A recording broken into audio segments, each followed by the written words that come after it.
I got the recipe, never gonna let any op get the best of me. Thought it was distance, but haters is next to me. Talk to the spirit, you know I've been heavenly. Company definitely show your trajectory. This ain't a diss cause I say it respectfully. Hello everyone, welcome to the Spot Real Talk. My name is Tiara. I'm Tiffany. And I'm Ron. And we are back for yet another recap of the Shaad. This is season 6, episode 2. Mo Duda, Mo Problems. And say that again. When I tell you. But before we get started, please make sure you guys subscribe to our channel, click that notification bell so you get alerted whenever we post, and like the video. And just to piggyback off of last week's recap, thank you guys so much for all the love you showed us in the comments. We're happy to be back, happy to be in front of you guys again, and thank you for all of the congratulatory remarks and whatnot. We definitely appreciate that. So you guys been showing up and showing out in the comments. We love it. You guys are y'all are spot on spotters. Yes, indeed. So if we go ahead and jump into this episode, like we said, Duda, he is into everybody's business. I mean, he was all over this episode with multiple different characters. And so, of course, you know, it goes back into the situation with Emmett. And, you know, once Emmett and Kiesha, because Tiff, I think you mentioned earlier last week that they had some trouble in paradise. And so I was happy to see that they smoothed things over this week. You know, she had a bar this week. I was like, okay, Kiesha, when she said, you know, I'm your woman, not an amusement park. I was like, okay, dropping bars. I'm not sure if that trouble in paradise is quite over. Well, that's what I think too, Ron. Yeah, it's it may be a quiet storm brewing, but there's a hill to climb. And I was really shocked at Keisha's response to the house. And I don't know if she was just, you know, overwhelmed by the thought of having something new and something bigger. And, you know, she kind of lost sight of who is funding this. Yeah. I'm like, girl, you. Yeah. She said at the beginning of the episode, she was tired of them being on top of each other when the kids come over to visit. And also, place they're in belong to Emmett and Tiff. So those memories, I think her discernment is a little cloudy. It is, for sure. I mean, just like last week, you know, she spoke some financial truths, and we could deal with that. You know, she was spot on with Emmett about what he should and should not have done. Now, you know, when you throw a house in front of a young couple like that, and there is a minute way, some way of getting it, and particularly walking through. Now, you know, Emmett suggested or was determined that she had to come and see the house. Wow! Thank God for that realtor being there, because yeah, Otis was doing a lot. That was a lot of pressure. It was, and I think that it was that's like a double-edged sword having her come through, because you know when she stepped foot in the house, she's going to want the house, right? But she also knows that you're dealing with Duda, so it's a double-edged sword in terms of what do you do at this point? Now that she wants the house, Emmett has to go through with whatever. I mean, he's baked in now. Exactly, because, you know, her thing was just make sure that my name and your name is on the mortgage. But I'm like, that still doesn't negate the fact that Otis is going to want something in return. It don't have to necessarily be about the house. He could be asking some very serious favors of Emmett that would put him at risk. But not just on the mortgage, your name better be on the deed. See, that part. So we need to make sure that your name and his is on the deed. Being on the mortgage means I promise to pay, but right. You need to be on that deed. Yeah, definitely. And you know, I really wished that Emmett would have let his father come along, because Darnell was trying to warn him. He was like, look, I don't know if you want to be mixing with this dude. He ain't what you think he is and all that. And so he kind of let him know like what comes with that lifestyle. I could have had the women and the cars and all that too, but I chose a different route. Yeah. And so I was like, you know, if Darnell would have been there, Emmett wouldn't have been backed into a corner where he felt pressure by Otis, because I know Darnell would have been like, look, we're going to take this slow. We're going to do this at our pace. You're not about to pressure us on the spot like this. And that's what I think Emmett needs, because he's a little timid when it comes to Otis. He really allows himself to succumb to the pressure. I mean, and he ought to be. He just saw him shoot somebody in front of him last week. So, so I think that has a lot to do with him being timid. Yeah. That's more reason to run the opposite direction. Exactly. And he's getting deeper and deeper in bed with him. And I'm just like, all the red flags are just. And that's the problem. Everywhere. And that's the problem Everywhere. because the deeper you get with him, no matter, timid or not, you're in with Duda now. What can he do? And now with his house, Duda really got him. He's locked in. He acts like he owns you because you can see that not just from the way he treated Emmett, but you can see the way he talked to Papa's dad. Yeah. You can see the way he talked to Bakari and stuff. Mm-hmm. I was like, ain't nothing free. Exactly. And if you accept things from him, there are expectations. Yep. Mm-hmm. Exactly. And you kind of mentioned a few things, particularly with how Otis has been, like we said, going around intimidating people. He visited Papa's father, Stanley.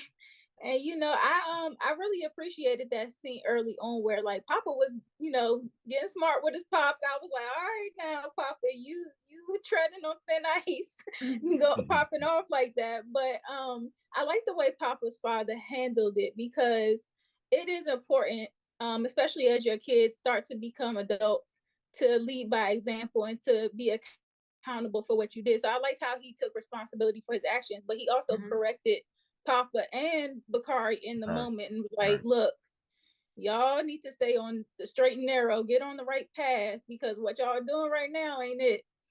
Yeah, and I think too, he when Bakari started to get up and said, well, he was about to excuse himself, and he said, sit down, you're part of this family too. And I think Bakari needed to hear that. Yes. Yeah. So that and you seen how that kind of paid off in Stanley's favor later on when, Bakari was supposed to be waiting in the car, but he kind of peeked through. Right. And he even defended Stanley a little bit, like, look, I'm staying with this man. Like, you put me into a bad situation where I got to choose between making money with you or betraying the man that's putting a roof over my head. Yeah. Right. So, I think that those little talks that Stanley had might help out. But in terms of Otis, he really bullies people. Going back in there to ask Stanley to accept some money, basically, again, he trying to massage his way into the situation, but Stanley didn't forget, like, I got caught up in a money laundering scheme because of you.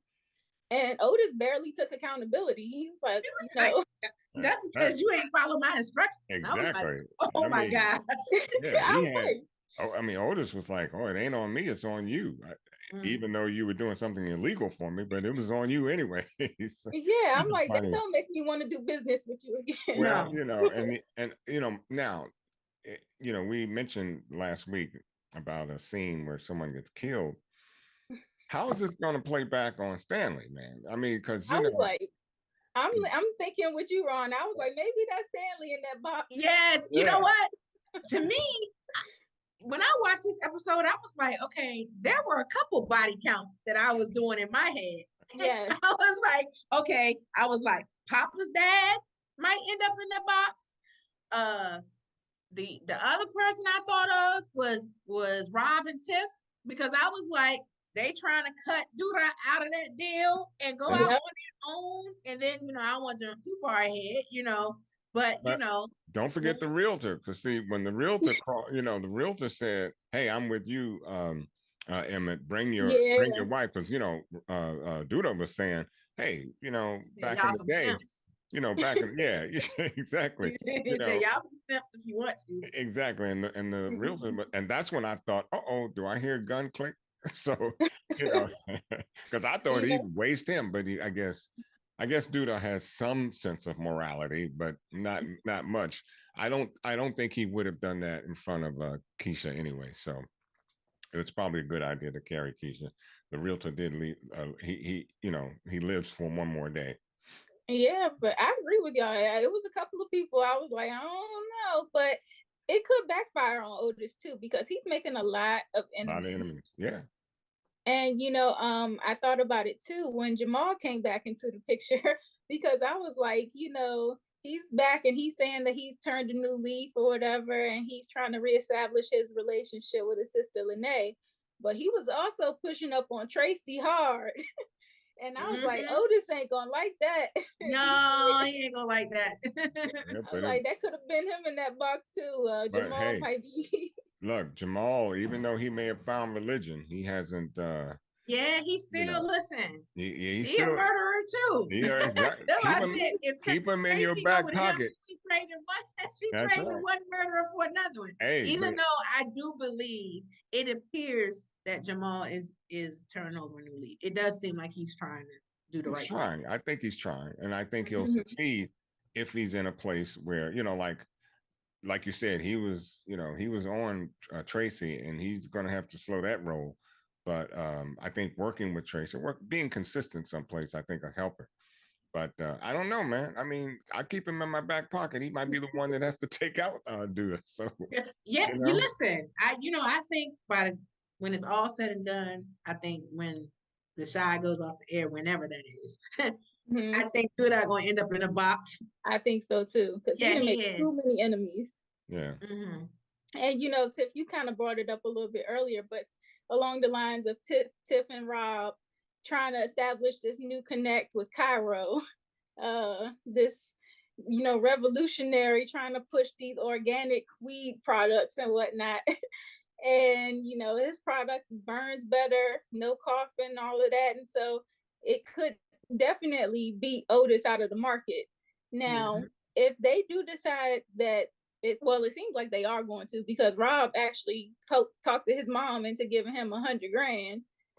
Shout out to Lynn Whitfield. So yes, the legendary Lynn Whitfield. She upped the ante now. He wanted 50. She upped the ante to 100. She did. And and we now know why. Lynn, you're a tough sister. Yes. She's a firecracker. I mean, her brother got killed. She wants some revenge. Yeah, but to put your son out there like that, I felt the same way. That's where I was like, That's why I was like, Rob might be in the box. Yeah, to me, I was counting bodies in my head of possibles. I was like, okay, it could be Papa's dad, it could be, it could be Rob, So Rob said something to Tiff that a little earlier on, which I thought made very good sense. He was like, I don't want to rub Duda the wrong way, because he knows what kind of dude he is. So it's going to be interesting how he carries out all of this now that he has this contract on his head that his mama put on him. And obviously he's going to take the money because he wants to satisfy Miss Tiff. Because Tiff says that's a hard nut right there, I'm gonna tell you. But she's rough. Tiff is messy. She's real messy. Okay. Well, she just like, why take 15% when we can have it all? If she know how dangerous he is. Exactly. Yeah. That's what I was thinking too. Yeah, and to tell him go out and get that money any kind of way. I mean, it's the way she put it, which says, I don't care by any means necessary. Go out and get that money. I want this money, so. Never mind the fact that she keep involving her exes with her new man. I'm like, what's up with that? Yeah. Don't nobody want to be bothered with nobody else's ex. It's like, girl, you gotta leave the past in the past. I don't care what kind of connects they got. Not Tiff.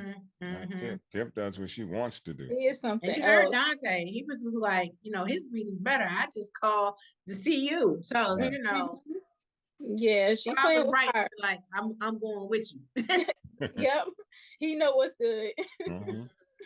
So it's gonna be very interesting to see how this plays out. I'm hoping that Rob and Tiff, don't get injured in the process. And I do like seeing Lynn Whitfield on this show, because she's definitely a heavy hitter. So I hope she sticks around for a while too. And so I wanted to mention a little bit too about Bakari, because he actually had a conversation with Shaad. We seen Shaad early in the episode trying to set up his vintage stand and sell his old throwback collectibles. Albums and things out in the cold. It must have been like 10 below. Listen, he trying to knock his hustle. He trying to get his own thing. I got it. But hanging all that stuff on, and your girl in front of the house. In front of the house. Listen, he's straight out the Bing, so I don't think like resources and stuff. I don't think he really know it. And I got a lot from that conversation that he was having with Bakari, because he was like, "Listen, a lot of my life passed me by. because I was locked up. So as far as getting those skills, like I said, I don't have cash. I didn't know it took that much money to start a business. Like he, you know, he doesn't have those resources and that knowledge. So but that's the sad thing about it, though, because I was thinking, like, as long as he spent in jail, it's supposed to be a correctional facility. They didn't really do much to prepare him for life after getting out. So it's like, you know, it sucks. And I think Trig even said that he wanted to start an initiative to reintegrate, you know, felons and people that have been incarcerated back into society, which I thought was upstanding. Well, but I mean, you know, Shaad has good intentions. But look at, does. But his lady wanted to help him out, you know, and she, you know, and look, I get it, guys, I really do. But if you've been in the, as you say, Tiff, in the Bing for periods of all this period of time, you need help. Everybody needs help. Where you get it from, you know, shouldn't really, well, it should matter. If this is your lady and you all are serious about one another and she wants to help you, then let her help you, because not just the money, but she probably can help him with the business plan. The business plan, the acumen of putting together a business. It's more to it than just, hey, I got merchandise, let's sell. So there's a lot that goes into a business. And, you know, she may be able to help him with that. And there's nothing wrong with that, bro. You know, it's not like she's going to hang him. I think it's because he's already living in her house and stuff and paying everything is hers. And I think he's looking at it like, this is one more thing. Okay, but look at it from a futuristic standpoint. You know, today you're being covered. Tomorrow you'll be the coverer. So, you know, and you got to look at it that way. You know, look at it like this isn't going to be forever. You know, we got to look beyond our noses and see a little farther out. And well, I think, and you know, I hear you. I mean, she wants to help, but I think he probably doesn't want to be reminded of her help too. Because like when she said one time, she referred to the house as being her house. Yeah. You know, I think that was slip up though. It was a slip up. But she could slip up again and be like, I helped you. I gave you, you know, she can remind him of. But you know what? This is what I would do. Now, who cares, right? But I'm going to say it anyway. This is what I would do. If I was, you know, Shaad, you could say whatever you want. I don't care how you say it. My one goal is to get to that point, that end where I got my business is running and it's looking good, and I'm paying you back. I'm giving you back what you gave me. I'm putting in now. I'm a contributor. So now you can't say that anymore. See, again, it's all about tomorrow. Not today will take care of itself, but tomorrow is not promised. So you need to build on that. Stop looking at what today brings. You're already in it. So, but we already know what it is. When it all boils down to it, it's that ego. but that's my point. You gotta rest that ego for a minute. I'm not saying get rid of it, because that's a hard thing to do. You're not gonna get rid of your ego, but you gotta rest it for a moment. And the only way you can do that is to say, okay, I may be here now, but it ain't gonna be long.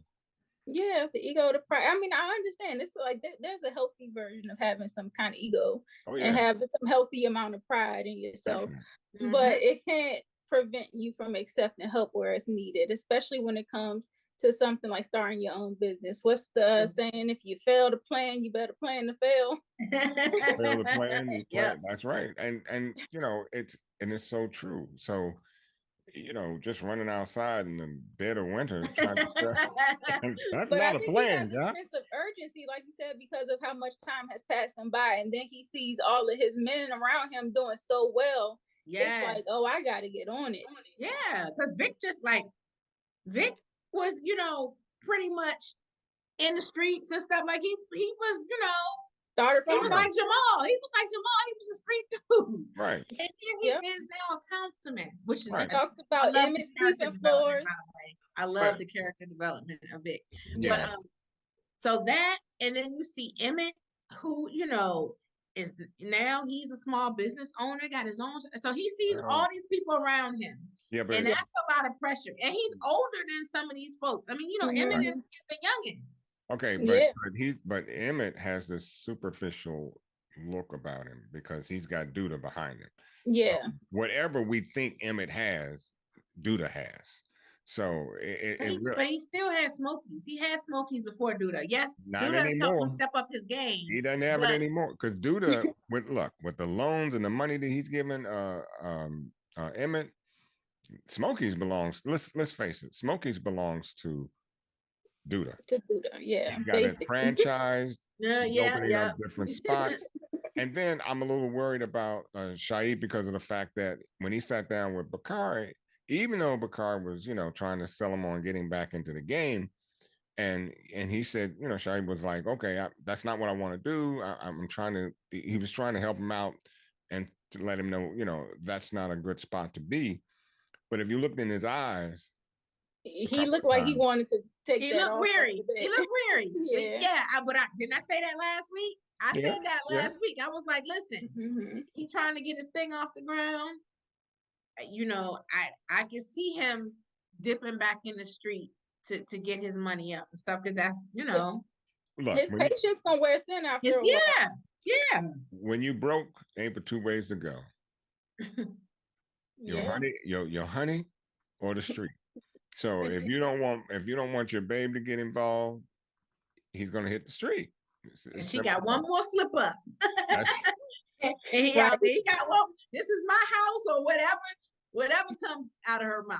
She got one more of those, and he is definitely gonna slip back into the street. And I was really hoping that Vic would be able to find some kind of role for him on, his in his office or something like that, something that can be positive, kind of just like how he teamed Jamal up with what's her name, Tracy. Yeah, so I'm think that's why I was like, Vic really has been empowered now to make decisions and put his men in place, and so I'm like, well, maybe he can pull Shaad in too, because I really don't want him to head back out into the street life, because the way things are looking, it is not going to be good for some of these people by the end of the season. I agree. I think that he could do something to help out Shaad, and he needs to do that because he's been with him. They've been partners a long time, and I hope he puts his focus on his friends and not on the seat that he's sitting in. Because that can happen. And that brother that's helping him with his campaign or his chief of staff. Chief of staff. I have a funny feeling that he's going to kind of shift him and his mindset to other things. So he's going to have to be wary of that. Yeah. Even though he has the authority now to make some of those decisions, and I was like, it really could look good for him, if he's out here pulling people from the community in and uplifting them. Like, that could be a good look. Oh, yeah. But like you said, that chief of staff, he's something else. I feel like he might have other plans for Shaad. And he does. So you could tell by that conversation early on. He's like, look, I just won. Like, I'm trying to bask in my victory, and you trying to put me to work. Exactly. Yeah. Hadn't even got into his office yet, and he's pulling on. He's trying to give him a platform and stuff. And one of the things I did appreciate, the platform that he wants to pursue is about Black men and the mental health. Yes. I think that is an important subject matter that he should pursue. Exactly. Yeah, Fatima kind of irked me a little bit when she was kind of going against it, because she was talking about, well, what about Black women and their lead? And I'm like, okay, like, there's a time and a place. Like, we trying to. I felt the same way. And I was like, I hear you, because we need to be mentioned too. Yes. But as far as his platform and stuff, and especially him, as we said, his background is checkered too, just like Rashaad's and everything. I thought it was a good platform for him to pursue. Yeah, it's like you don't necessarily have to negate one thing because you're talking about the other. And so I'm like. In fact, I read an article that really touched on that exact same thing about the lost men, Black men, because we don't talk about Black men. We kind of associate Black men with white men, just in the general man. Men have this, men have that, but Black men are literally in some respects behind the Black woman. And when you look at college entry, when you look at jobs, women hold the majority in some of these instances. So we need to start taking a closer telescope, rather, to what's going on with Black men. And we need to start pulling ourselves into that, into that light where we can say, okay, they need help too. Of course, yeah. So, and that doesn't take away from the sisters or anybody else. But right. So that's why I said I felt him. Right, but let's not put blinders on and say that we can only do one at a time or one or the other. Right. We can do both. Yes, indeed. And that's why I was like, I really appreciate the show, because there's so many examples of those type of people who have been, like you said, with the checkered past, but who have turned it around and now are going to reach back to the youth. So I'm like, that's a real example of what can be done now. Like, we need more leadership and more brothers out here saying, this ain't it. You need to choose a different path. Let me show you the way. Right. Because he can probably put together like a mentorship program, just like the Big Brother program and stuff. Yeah. And mentor some of these young brothers. Right. And you can even see how it's like influenced Jake, because Jake has gotten out of the streets. He's now starting to be an entrepreneur and promoting his shirt and clothing apparel business and whatnot. So, I really see how having that positive leadership has shifted Jake's outlook, because it was looking a little bleak for Jake. It was looking shaky. Yeah, under Reg. It was really looking shaky and stuff. But it seems like Look, with Vic. You all may or may not remember Mayor Barry for the District of Columbia. He did more for Black folks in the District of Columbia than the Civil Rights Movement. And if not more, as much. I mean, look, Black men weren't even getting government contracts in the district until Mr. Barry. Now, I don't want to get into the history about Barry, because we all know, things happen. Right. But he did have after school programs and stuff for the kids and stuff. He had a lot of stuff for. I grew up in one. I grew up in one of his after school programs and got paid. And we were actually, long story short, we were actually paying high school degenerates to come in and work in the program. Not high school degenerates. Degenerates, yes, they were degenerates. I'm not joking. These were one step in. They had 1 foot in jail and 1 foot out. And they gonna get you in the comments. I know. No. Look, I worked in the program. I taught wood shop and metal shop in this planning neighborhood area 18 program. They were degenerates. I'm not going to go through the whole thing, but I'm trying to tell you, they were rock solid crooks in some respects, but they were getting paid to do this little summer program. They loved it, and a lot of them. One guy, whom I thought would be in jail or dead, promises. I was in my last year at Howard, and I heard somebody call my name. I turn around, it's this brother. He comes up to me and he said, had it not been for the program and you, I don't know where I would have been. He just enrolled at Howard University. See, that's why you can't judge a book by its cover. Yes, and that's why that representation in places of authority matters. It matters. Yeah, so I can call them degenerates because that's what they were. Okay. Lord. Well, verbiage aside, we get your point. Right. But yeah, taking it back to the Shaad, we talked a little bit about Jake and his turnaround, but we're also seeing Maisha and Gemma pursuing their entrepreneurial, lifestyle. Gemma's still doing her manager stuff, trying to help get Maisha in place to make some more money, because it's clearly a point of contention between them. And this girl Sasha actually approaches them in the store and invites Maisha to open for her. So that was a good look, and I was glad that Maisha is really getting to showcase her talents in front of more audiences and whatnot. But and it's working out for Gemma as well, because we were concerned a little bit about her bypassing college and whatnot to pursue her dream of being a music manager and stuff. But she seems like she's really good at it. She knew how to talk. She knew how to negotiate for Maisha. She had in mind to make her look good in the best possible way. So maybe we don't want 15 minutes. Maybe we just need 10. Right. You only got one song. Right. But I was like, well, maybe she gonna freestyle for the rest of that time, which is what she had planned to do. That could have, she brought up the fact that at the last show she performed at, that's also where the shooting took place, where Gemma got shot. So it was like, well, she got trampled. Trampled, sorry. And I was like, I can see how that might be traumatic for her. So maybe a freestyle ain't the best idea. Right. But it seemed like it turned out well. And But you know what? I'm gonna say I'm gonna say this. I might get some more bad ink on it, but Gemma kind of reminded me of Fatima a little bit. What you mean, like that?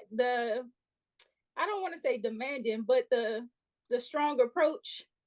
That was one thing, but remember they had planned or set up where Gemma would get paid if she actually got the gig for Maisha.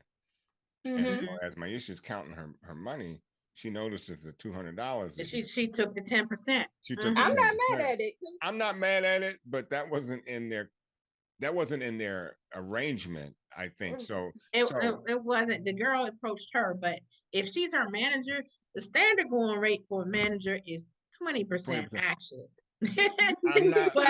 I'm not mad at Gemma, but Gemma, it was that look and the way she handled it. I was like, go on, little. Yeah, it might be they might come to blows over that. Yeah, I think. Yeah. They need to clarify for sure. But it's not like, Gemma was just collecting her coin and not putting in work. Like, she actually did the work. She did negotiate. She had some snacks in the room. She had a rider for her. Let me be the first to say she earned that little 200. However much she took, she earned that. So they need to have some paperwork, is what you're saying. They need to have a contract so it's understood. Exactly. Yes. Exactly. Precisely. That's what I'm saying. I agree. And it was interesting seeing Kevin and Maisha interact, because it seemed like they was trying to make it officially not official. We just kind of going with the flow here. They creeping. That part. They creeping, and Gemma peeped it. Yeah. She saw Kevin, and she saw how Maisha was looking on longingly at Kevin when he left.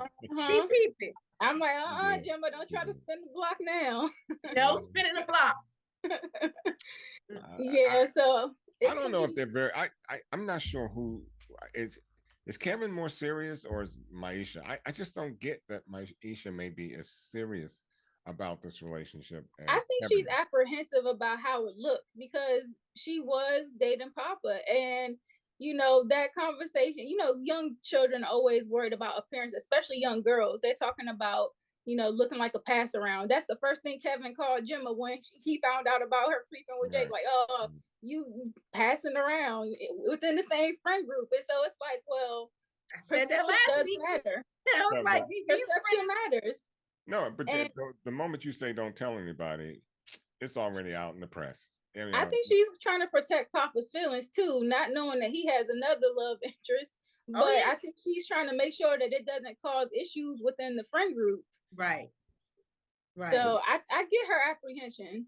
Yeah, it's a lot of messiness, because not only Papa, but Gemma used to date Kevin.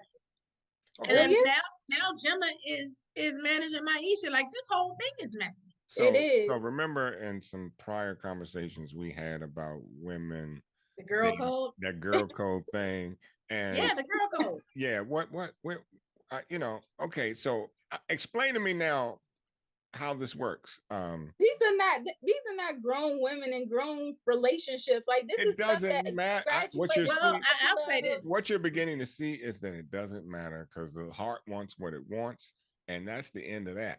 It does matter, but Maisha did have Kevin first. First, right. First, last, middle, who cares? I mean, it ain't until it is. Heart wants what it wants. It's messy. They need to find people outside the friend group. They do. That's why I was so proud of Papa and his new little love interest, that she's aligned with him. They both PKs. Yeah. They can see eye to eye on a lot of different topics. And even though she's slightly older, she seems like she is. And she's waiting till he turns 18. She's like, she's waiting till he turns 18, which also made me nervous. Exactly. Something about that. Exactly. When she started setting a deadline and everything, and saying, when I turn 18, I'm gonna take you to Red Lobster. On shows, when people start making plans, they don't ever end up it doesn't go well. So so that's still on the way. The best laid plans of mice and men often get yeah. laid. So that made me nervous. But I also love the moment where they were riding in the car listening to my favorite Anita Baker song. I was me too. Whoever's doing music for the show knocks it out the park every single time. That's exactly right. Absolutely. I love Anita Baker too. I know some folks is mad at her. I know, but I love Anita Baker. She's a legend. You gotta respect music. I'm a little mad at her too, but hey. Leave Auntie alone. Leave her alone. Right. But it was a really cute moment that they got to bond over. And I was like, I really could see Papa moving on very quickly and not even being concerned about what Maisha and Kevin got going on. Yeah, well, maybe for a minute. Yeah. And I because this young lady, she's not much older, but she's seemingly a lot more mature. And that sometimes adds another 2-3 years to the age factor. So though she may only be a few months older or a year older than he is, but she seems to be a whole lot more mature. So that's going to be a question. Although she is mature, but she mentioned that some aspects of her life being a PK that she was sheltered too. Right. So that could also set her back in terms of life experience and whatnot. So that they might just be on like the same level. I don't know. I think it moves her even because women naturally are a little more mature than men, So that's just my, birthright. That's your birthright. Y'all are going to be more mature than men. And with the things that she's gone through, that's another level up. The way she's handling Papa gives me that impression. So she's really handling him with kid gloves. But like you said, Tiff, I kind of wonder what that game plan will look like at that point in time when he reaches 18. Does she really move on? I don't know. Listen, I know this is a Shaad. This ain't Game of Thrones, but when when people start making plans of Game of Thrones, I'm like, oh, somebody gonna die. And excuse me, it was also mentioned that Papa, his father, and the young lady's father might also have like a little feuding going on because her father runs his prosperity church or whatever. Oh yeah. And Papa's father is not so aligned with the mega church and whatnot. He's kind of like local, kind of mom and pop type church and whatever. So if the situation between them might not be what it is. It might be the parents feuding that is a problem in their situation. Right. So I thought about that too. But I know it's a lot to look forward to. Did you guys have any predictions that you wanted to throw out there or any other comments? Because I could think of one more that I was like, Go ahead. Before we do that though, we didn't talk about Jamal and Lene. Do you think that's what I was gonna talk about? Oh, okay. Go ahead. I was wondering, with Jamal being back in the picture, how is that going to affect Lene's situation now that she has been officially adopted by Kevin's parents? And so I'm like, is Jamal going to try to come back in and get custody of her again? And what does that look like in terms of her having a stable home? He has a reputation in the neighborhood. Right. So I'm like, I don't know. I feel like he may try eventually and stuff. And maybe he may fall back eventually and say, well, it might be best just leave her there. But I can see him trying to make a play to get her back. And definitely. How strong that play is will determine a lot of things. So I'm a little leery of it. I think in fact he will try to make I think he will strong arm to try to get her back. Question is, how far will he go? Yeah, how do Kevin, how do Kevin's parents react? Because like they went through a lot to get that process going. And so likely they're really going to try to, defend their decision to keep her and whatnot. So, it really could go bad. And, but then she's old enough to make a decision of herself. She's getting there too, right? Because she's really close to 17 or 18 too? No, she's close to it. She's supposed to 18, I think. Is it 18? Yeah, she might be at that point where she can choose for herself. But until then, it's like, you talked about Jamal turning over a new leaf. And once you try to start being godly and walk the good walk, you always get tested. And I'm like, is he gonna revert back to that devil is still sitting on his right shoulder. He may not be saying anything right now. He's just waiting on the proper time and place. He told her, I ain't saved yet. That's what he said. That's what he said. And I can see it being an issue. It's say if he comes and he tries to take Lene, and then what if Nina and Dre start beefing with Vic and say, well, you're the one brought him back around and stuff, that could be a thing too. But I think Dre would start a beef with Jamal. It's just I don't think I could see Nina popping off before Dre. Dre is the more mellow, level-headed one. Nina the one with the mouth. Yeah, but I don't know. But Dre is level-headed, but she got a lot of street. If she wants to remember when they were looking for Kiesha when she was out on the street. Yeah, exactly. She was pulling up on some folks. Exactly. Dre. She got a lot of street in her, so that might just rub her, the wrong way. So the other thing though that could happen with the situation with Jamal and Lene, he was kind of playing big brother, talking to her about, remaining chaste or whatever. And I was like, Bakari, he was like, don't choose street dudes, don't get involved with dudes like me, whatever. And I was like, if something does happen, where Jamal and Bakari have a run-in, that could be a problem that, puts him up against Otis's crew too. Hey, you know what? I just thought about that body count. I mean, Bakari Bakari could take out Jamal because Jamal's trying to get a straight and narrow thing going on. And Bakari, he's anybody's guess. Listen, Bakari dealing with Duda. I mean, anybody that's in bed with Duda is, toxic. Yeah, I mean, it's a possibility of them being off. Yeah, we see where Brandon is. Right. So yeah, and I think cautionary tale. It's gonna be interesting to see who is in that casket, because at this point it's looking like it could be anyone. It could be anybody. That's what I said. Every episode, I'm like, okay, that's one more possibility.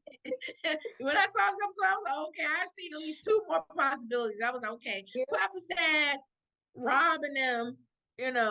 Look, Bakari, like it's so many people. The way it's looking, it could be a few bodies in that one casket. I mean, they may bury several people at one time. I don't know, but it's good. I like it's really keeping me in that thought process. I mean, you don't have time you can't even blink really watching these series so far.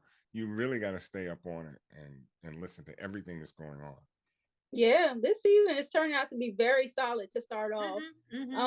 Definitely got my attention. So, I'm excited to see what goes down. And I think that, they did a really good job capturing, like I said, our attention right from the beginning. Because some shows, the season starts off a little slow and then picks up mid-season. Right. They ain't playing this season. No, they're not. They're not. They start off with a bang and they are keeping the momentum going. Yep. So definitely invested. Absolutely. So I really enjoyed this. Did you guys have anything else to add before we close out? I don't. I don't either. Yeah. All right.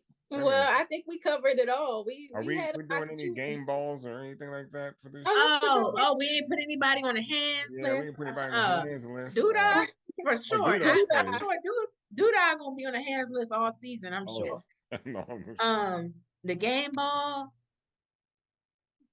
Who do we get at to? I think I really want to give the game ball to Papa's father Stanley and to Darnell too, for being like upstanding men, being good father figures and trying to step in and guide their sons. They both put in a good effort to try to put them back on the right path, even though I don't know if they're gonna listen, but they at least tried to be good father figures, and they're both examples of father figures who have turned it around. I like that. I was thinking Vic, because I like the fact that he's going to pursue that mental health platform for Black men and stuff, and just seeing him, all suited and booted on his first day as a councilman and stuff, and knowing from where he came from and stuff. So I want to give him the game ball too. Yeah. Mm-hmm. I'm Okay. gonna give Rashad honorable mention. I gotta see a little more from him before he gets a game ball, but he at least is on the right track. You know, He's trying. if he can sit out in the cold and sell some of his junk, hey, I gotta give him Did honorable you mention. say junk? I'm sorry. I mean his items. His It's supposed to be he's opening a vintage shop. yeah, well, That's supposed to be junk. okay. Those are collectibles. Yeah. Sounds like Memorabilia. yeah, sounds like a new breakfast cereal collectible. But okay, I'm good. Okay, well, this was a really good one. I enjoyed our conversation today. To all the viewers out there, please make sure you drop down in the comment section and give us your thoughts on this episode, as well as predictions for the remainder of the season. What do you think is going to happen? Who do you think is going to be in that casket? Let us know. Also, make sure that you subscribe to our channel, like the video, and click that notification bell. We are also on Instagram, Twitter, Facebook, TikTok. We're everywhere. Go find us on social media and give us a follow. Keep up with everything we have going on. And if you would like to be a guest on the show, just drop down in the comments. Let us know. We're happy to have guests. Did I leave anything out? I think I got it all. So thanks again for watching, guys. We appreciate your viewership, and we will be back next week for another recap of the Shaad. Have a good night.